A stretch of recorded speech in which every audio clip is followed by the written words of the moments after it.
அனைவருக்கும் வணக்கம். போட்டு தள்ளி இருக்குது இந்திய ராணுவம். காஷ்மீரில் பல நாட்களாக சிக்காம இருந்த 7 முக்கியமான தீவிரவாதிகளை இந்திய ராணுவம் போட்டு தள்ளி இருக்குது நண்பர்களே. இன்னும் சொல்ல போனா அவர்களை எரித்து விட்டது அப்படிங்கிற செய்தி கூட நமக்கு வந்திருக்குது. அதுவும் இது சாதாரணமான ஒரு ஆபரேஷன் இல்லை நண்பர்களே. கிட்டத்தட்ட 326 நாட்களாக இந்த தீவிரவாதிகளுடைய குரூப்பை இந்திய ராணுவம் தீவிரமாக கண்காணிச்சுக்கிட்டு அவங்கள குறி வச்சுக்கிட்டு நடவடிக்கையும் எடுத்துக்கிட்டு இருந்தாங்க. அதுவும் இந்த தீவிரவாதிகள் போய் ஃபாரஸ்ட்டில் ஒழிஞ்சுக்கிறானுங்க.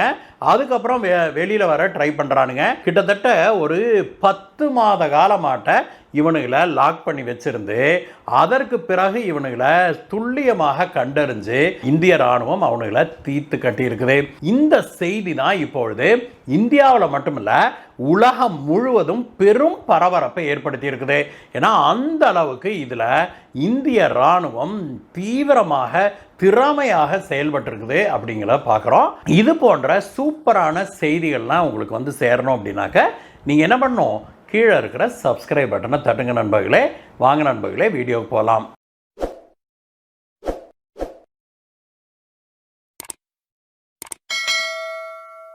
நண்பர்களே, காஷ்மீரில் தீவிரவாதம் வெகுவாக குறைஞ்சிருச்சு அப்படிங்கிறது தெரியும்.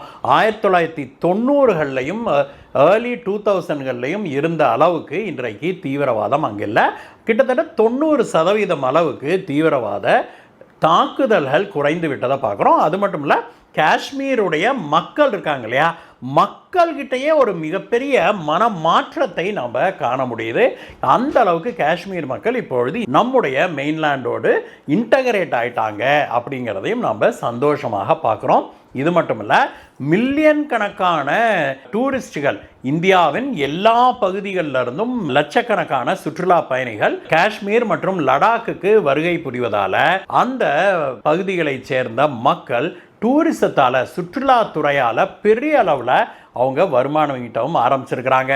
இன்றைக்கு இந்தியாவோடு இருக்கிற இந்த காஷ்மீர் பகுதிகளிலையும் லடாக் பகுதிகளிலையும் வாழ்கிற மக்கள் செல்வ செழிப்போடு வாழ்கிறத பார்க்குற அந்த பக்கம் பாகிஸ்தான் ஆக்கிரமிச்சு வச்சிருக்கிற காஷ்மீர் பகுதி இருக்குது இல்லையா, அந்த மக்கள் வயிறு எறிகிறாங்க அப்படிங்கிறத நாம் செய்திகள் மூலமாக தெரிஞ்சு கொள்ள முடியுது. அந்த பகுதிகளில் பாகிஸ்தான் ஆக்கிரமிப்பு காஷ்மீர் ஆகட்டும், அதை போக பஷ்டூன் ஆகட்டும், கில்கித் பல்திஸ்தான் ஆகட்டும், இந்த மாதிரியான பகுதிகளில் வாழ்கிற மக்கள் எல்லாம் இப்பொழுது ரெகுலராக நாங்கள் இந்தியாவோடு இணைய விரும்புகிறோம், திரு மோடி அவர்களே எங்களை காப்பாற்றுங்கள், எங்களை இந்தியாவோடு இணைத்து கொள்ளுங்கள் அப்படின்னு ஒவ்வொரு வாரமும் அந்த பகுதிகளில் ஏதோ ஒரு இடத்துல போராட்டம் நடக்கிறத நம்ம கண்கூடாக பார்க்க முடியுது. இதையெல்லாம் பார்த்து பாகிஸ்தான் பயங்கர வைத்தறிச்சல்ல இருக்குது. இதனால தான் பாகிஸ்தான் தன்னுடைய பழைய டாக்டிக்ஸான தீவிரவாதத்தை கையில் எடுத்திருக்குது நண்பர்களே. பாகிஸ்தான் மீண்டும் தீவிரவாதிகளை ட்ரெயின் பண்ணி இந்தியாவுக்குள்ள அனுப்புறத முழு மூச்சாக செய்ய ஆரம்பிச்சிருக்குது. ஆனால் இப்பொழுதெல்லாம் இந்தியா பழைய இந்த பாரதம் போல அல்ல, காங்கிரஸ் காலத்தில் இருந்த பாரதம் போல அல்லாம இப்ப எல்லாம் எவன் உள்ள வந்தாலும் சரி, ஒரு துரும்பு உள்ள வந்தாலும் கூட இந்தியா தெளிவாக துல்லியமாக கண்காணித்து அவங்கள இல்லாம பண்ணிடுறாங்க. இதனாலேயே தீவிரவாதிகள் எல்லை தாண்டி வர்றாங்க இல்லையா, அது வெகுவாக குறைஞ்சிருக்குது அப்படிங்கிறத பார்க்கணும். இந்த பஹல்காம் தாக்குதலுக்கு பிறகு நம்ம ஆபரேஷன் சிந்தூர்ல பாகிஸ்தானுக்கு உள்ள போய் அடிச்சதெல்லாம் நமக்கு தெரியும் நண்பர்களே. ஆனால் பஹல்காம் தாக்குதலுக்கு முன்னாடி இருந்தே ஒரு சின்ன தீவிரவாத குழு இந்தியாவுக்கு சிம்ம சொப்பனமாக விளங்கி வந்தது அப்படிங்கிறத நாம் இப்பொழுது சொல்லியே ஆக வேணும். ஜெய்ஷ் இ முகமது அப்படிங்கிற ஒரு பாகிஸ்தானை மையமாக கொண்ட இஸ்லாமிய தீவிரவாத இயக்கம், அந்த இயக்கத்துடைய ஒரு மிக முக்கியமான ஒரு ஆளு, அவன் பேரு சைஃபுல்லா அப்படின்னு இந்திய ராணுவம் சொல்லியிருக்கிறாங்க. அந்த சைஃபுல்லா கிட்டத்தட்ட ஒரு வருடத்துக்கு முன்பு, சரியா சொன்னோம்னா சுமார் 11 மாதங்களுக்கு முன்பு எல்லை தாண்டி இந்தியாவுக்குள்ள வந்திருக்கிறான். வந்தவன் அதாவது பாகிஸ்தான் இந்திய எல்லையில் இருக்கிற அந்த காஷ்மீரில் இருக்கிற அந்த அடர்ந்த காடுகள் இருக்கு இல்லையா, அதுக்குள்ள ஒளிஞ்சுக்கிட்டு இருந்திருக்கிறான். அவன் எல்லை தாண்டி உள்ள வந்துட்டான் அப்படிங்கிற செய்தி கிடைச்ச உடனேயே இந்திய இராணுவம் உஷாராயிருது. அதற்கு பிறகு அவனுங்க எங்க இருக்கிறானுங்க அப்படின்னு பரவலாக விசாரிக்கவும் தேடவும் தொடங்குச்சு இந்திய இராணுவம். நம்ம அந்த எல்லை பகுதியை தெளிவாக நம்ம புரிஞ்சு கொள்ள வேண்டும் நண்பர்களே. இந்திய பாகிஸ்தான் எல்லை பகுதி இருக்குது இல்லையா, அந்த பகுதி பெரும்பாலும் ஃபாரஸ்ட், காடுகளால் ஆன பகுதி, மலைப்பாங்கான பகுதி. அதுவும் எப்படின்னா அப்படி ஸ்டீப்பான மலைகள் அதில் உயர்ந்த மரங்கள் இருக்கிற ஒரு பகுதி. இந்த பகுதி வருடத்தில் கிட்டத்தட்ட 8 மாதம் 10 மாதம் பனியால், ஸ்னோவால் மூடப்பட்டிருக்கும். அந்த அளவுக்கு அங்கே ஃப்ரீசிங் டெம்பரேச்சர் தான் இருக்குது.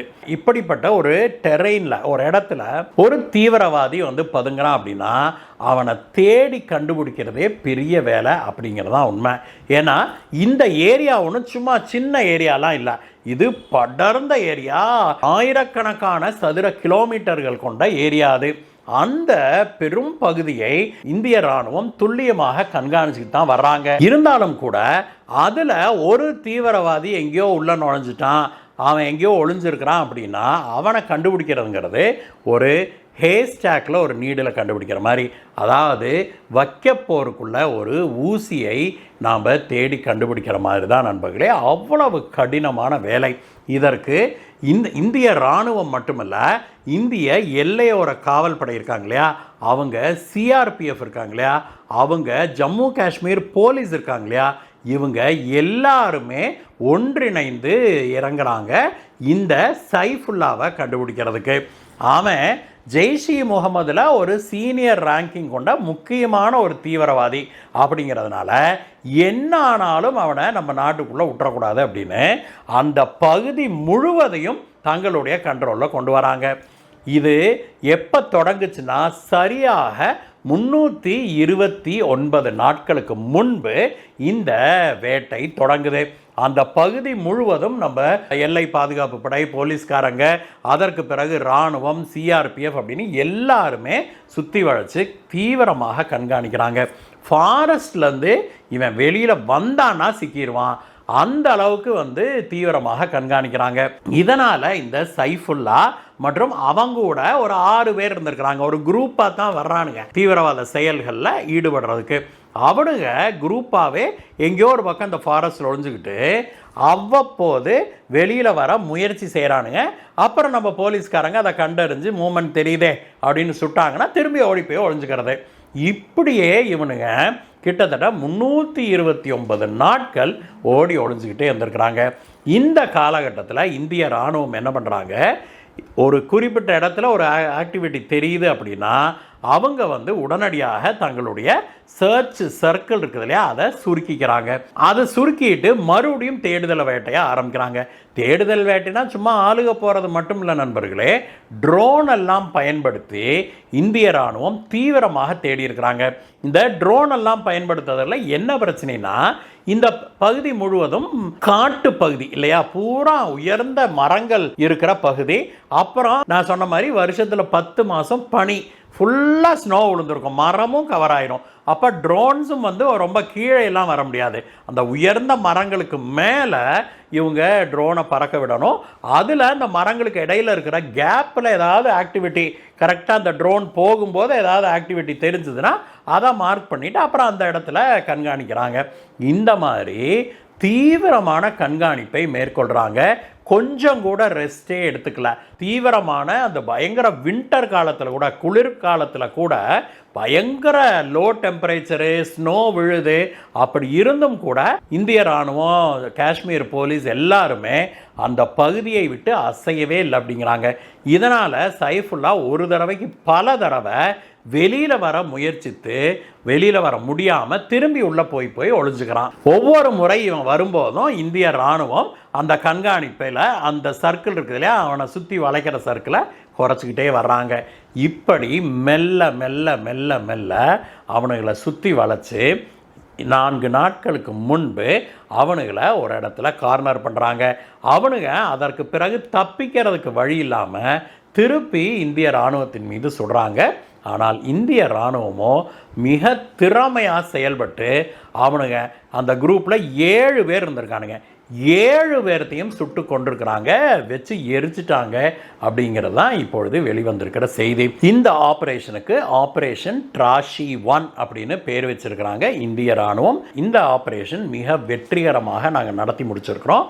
ஒரு மிக முக்கியமான ஜெய்ஷ் இ முகமதுடைய தீவிரவாத கும்பல் பாகிஸ்தான்லேருந்து இந்தியாவுக்குள்ள ஊடுருவிய அந்த 7 பேர் கொண்ட அந்த தீவிரவாத கூட்டத்தை நாங்கள் அழித்து விட்டோம் அப்படின்னு சொல்லி அந்த 7 பேர்த்தோட புகைப்படத்தோடு இந்திய இராணுவம் செய்தியை வெளியிட்டிருக்கிறாங்க. இது இன்றைக்கு பாகிஸ்தானில் பெரும் சர்ச்சையாக வெடிச்சிருக்குது. பாகிஸ்தானுடைய தீவிரவாத அமைப்புகள் இந்த செய்தி கேட்ட உடனே இந்தியாவின் மீது கடுமையாக அவனுங்க சாடி இருக்கிறானுங்க. அதில் நேற்றைய தினம் லஷ்கர் இ தொய்பாவுடைய ஒரு தலைவர் அவன் என்ன சொல்லியிருக்கிறான்னா, கூடிய விரைவில் நாங்கள் மீண்டும் இந்தியா மேலே ஒரு தாக்குதலை நடத்துவோம். இந்த முறை நாங்கள் எப்படி மும்பாய்க்கு தாக்குதல் நடத்தும் போது போட்டில் வந்தோமோ அதே மாதிரி தண்ணீர் மார்க்கமாக கடல் மார்க்கமாக போய் இந்தியாவின் மீது நாங்கள் கடுமையான தீவிரவாத தாக்குதல் நடத்த போகிறோம் அப்படின்னு சொல்லி அவன் சொல்லியிருக்கிறான். இதற்கிடையே இந்திய ராணுவம், சிஆர்பிஎஃப், காஷ்மீர் போலீஸ் மற்றும் பார்டர் செக்யூரிட்டி ஃபோர்ஸ் 4 அமைப்புகளும் சேர்ந்து இந்த ஆபரேஷன் டிராஷி 1 வெற்றிகரமாக முடிச்சதுக்கு இந்தியாவுடைய அரசு தலைவர்கள் எல்லாருமே அவங்களுக்கு வாழ்த்து சொல்லி வர்றாங்க. இந்த ஆபரேஷன் இந்தியாவுடைய தீவிரவாத எதிர்த்தாக்குதலில் மிக முக்கியமான ஒன்றாக கருதப்படுது. நண்பர்களே, இந்த வீடியோவை பற்றிய உங்களுடைய கருத்துக்களை சொல்லுங்கள் நண்பர்களே. மீண்டும் உங்களை வேற ஒரு வீடியோ சந்திக்கிறேன் கைஸ். பாய் பாய்.